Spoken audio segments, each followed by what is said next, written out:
like it. Anyway, one of the other crew members noticed Moss was no longer with us and all his equipment was just lying there on the grass where he'd been filming.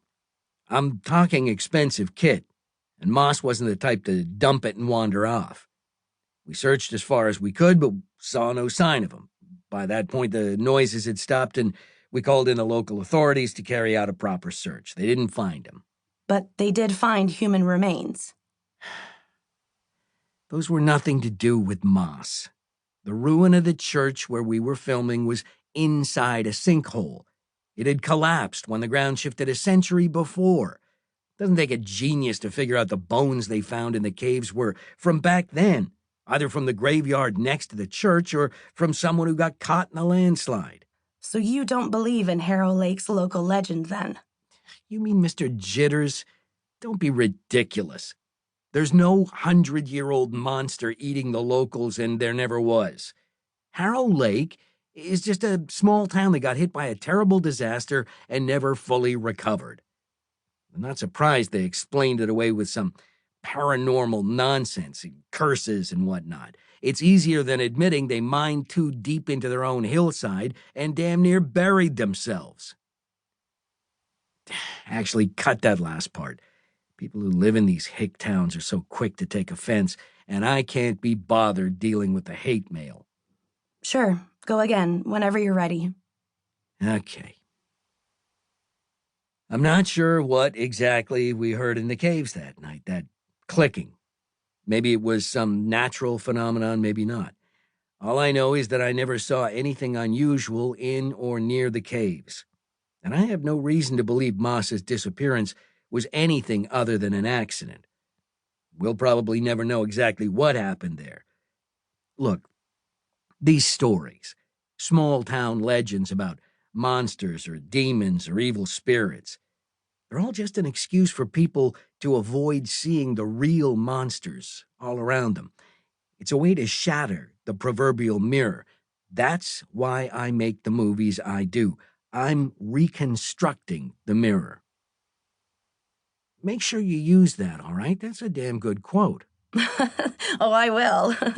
But just to pick up on a point there, don't you think it's a little coincidental, beyond coincidental, in fact, that your daughter also disappeared when she visited Harrow Lake last year? I don't want to talk about Lola. But isn't it strange that— I thought we were here to discuss Nightjar. Let's leave my daughter out of this and move on. But— That wasn't a suggestion. Let's take 5.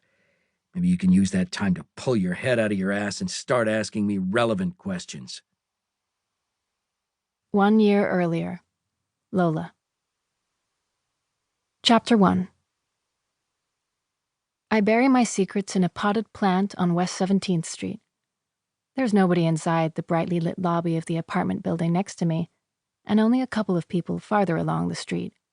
A man and a woman. From their loud, slurred voices, I guess they've just rolled out of Bar Croix. They're not interested in a 17-year-old girl loitering next to an overly primped topiary. I shove 3 things into the dirt. Nothing too shocking, really. A keychain, a lighter, and a lurid pink lipstick.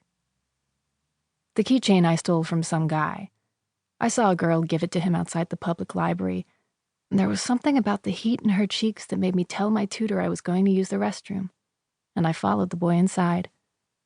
The moment he took his jacket off, I grabbed the keychain from his pocket. It's not fancy or expensive, only a silver letter D. I just wanted to see if I could get away with it. The cigar lighter is Nolan's, my dad's. I took it because I knew it would piss him off. That's a good, solid reason, right? It's gold and has the looping double N of his initials engraved on the casing. I'm sorry I didn't guess he would accuse and then fire the housekeeper when the lighter failed to show up, but I didn't, and he did, and so it became a secret. The pink lipstick is my newest acquisition.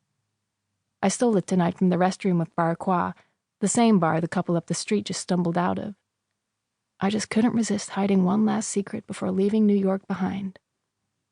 I don't always take things that aren't mine. I usually just scribble my secrets on scraps of paper and bury those. But I've been stealing more and more over the last few weeks. Small things, like a pen or a pair of sunglasses.